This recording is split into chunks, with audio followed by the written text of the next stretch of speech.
lineage.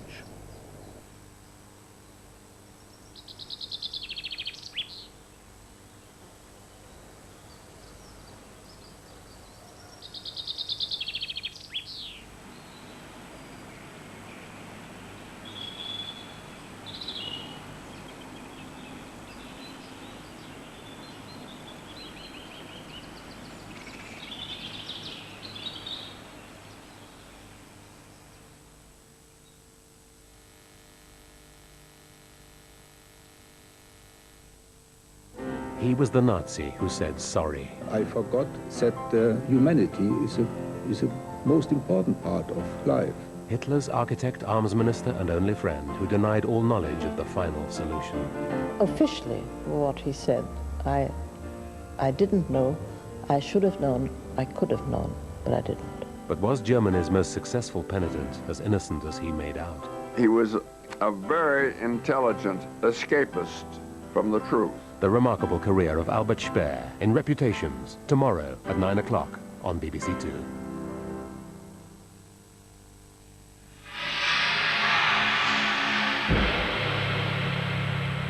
A very good morning to you. Warm welcome to BBC2. It's time now for the See Here Breakfast News.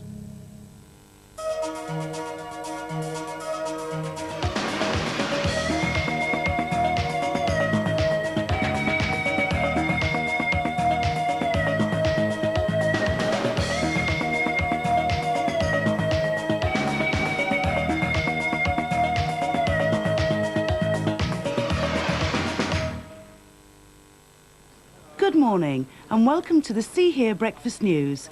Here is a recording of this morning's 7 o'clock bulletin.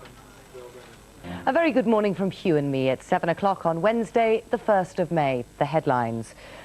Australia has held a national day of mourning in memory of the victims of the Tasmania shootings. The country joined together in a minute's silence to remember the Hobart dead.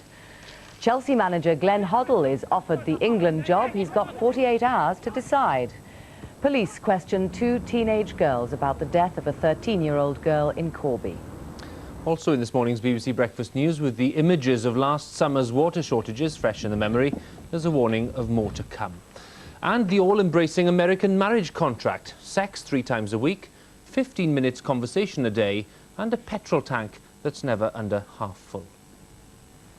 Australians have observed a national day of mourning after 35 people were murdered in Tasmania by a gunman. The Prime Minister John Howard said the killings had shaken the country to the core. And in a message of condolence, the Queen compared the grief with that felt in Britain after the Dunblane shooting.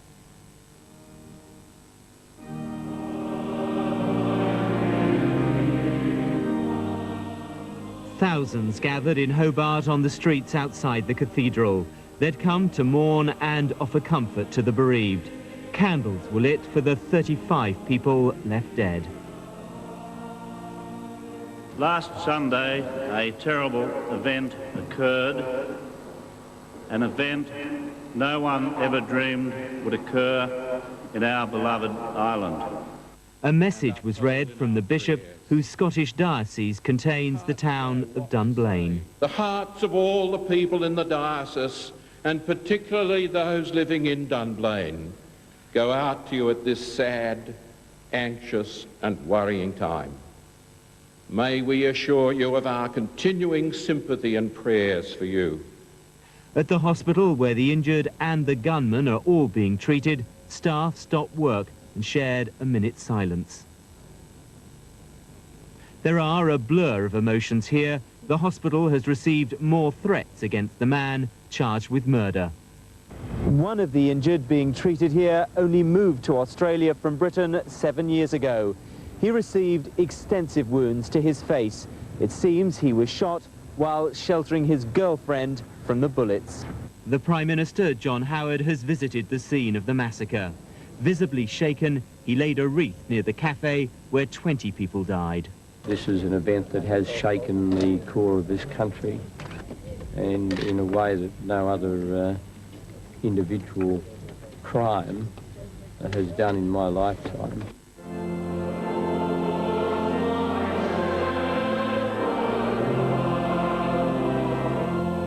This had been set aside as the National Day of Mourning. But for many, the grieving has only just begun. They won't be the same again. Michael Peschart, BBC News, Hobart. In Dunblane, preparations are underway for the inquiry into the killings at the city's primary school. The proceedings will be held in Stirling before the inquiry judge, Lord Cullen. The aim of today's first hearing is to decide how the full inquiry will be conducted and who will take part when it gets underway at the end of this month. It is 7 weeks since the killings at Dunblane, when the town was robbed of 16 of its youngest school children and their teacher. The school gym where Thomas Hamilton shot his victims has been torn down, replaced by a memorial garden. And with the return of its pupils, the town has been gently trying to put the tragedy behind it. But beneath the everyday activity, Dunblane is still recovering from the trauma, and there's some relief that the inquiry will be held several miles away in Stirling. I would hope that it would be seen as an opportunity perhaps of expressing some of the concern and the worries. And I suppose out of it, Dunblane really hopes legislation, things may come that will make anything like this very, very unlikely to happen again in the future. Today's hearing in Stirling marks the beginning of the legal process to determine how the tragedy happened and what might be done in its aftermath. The full inquiry will hear submissions on a range of issues, including school security, the supervision of adults working with children, and firearms legislation. It'll be chaired by Lord Cullen, who conducted the inquiry into the Piper Alpha disaster 8 years ago.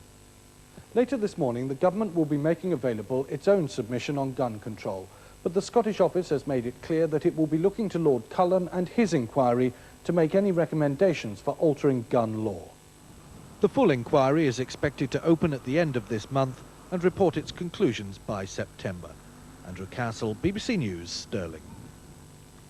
Britain's largest water companies have pledged to keep household taps running this summer, regardless of how hot or how dry it may be.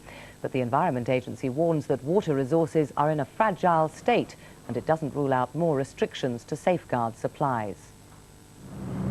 It's the strongest warning yet that restrictions on water supplies are likely to occur this summer, raising fears that water will again have to be transported to homes by road.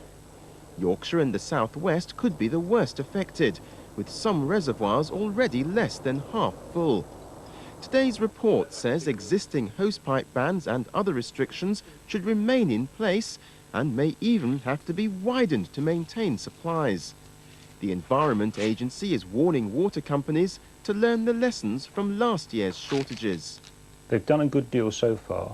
They've got plans to deliver more during the summer, and it's important if it's a hot, dry summer that they complete those plans.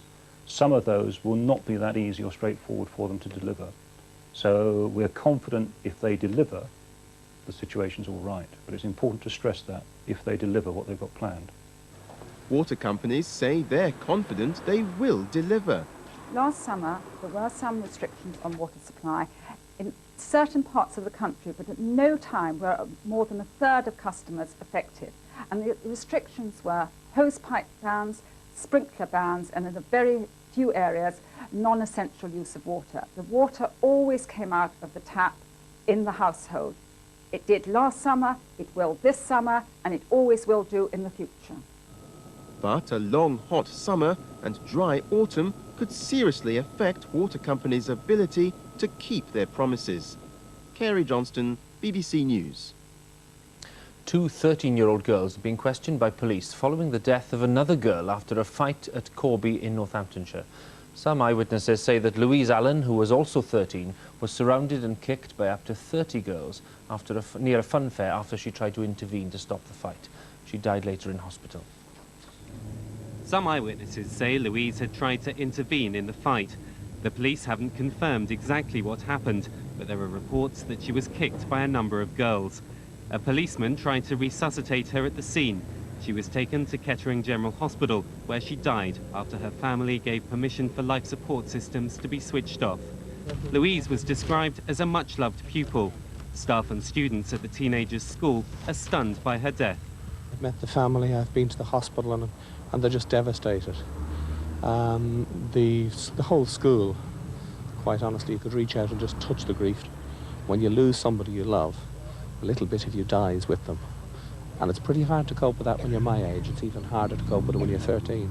Northamptonshire police are continuing house-to-house inquiries in an attempt to piece together what happened.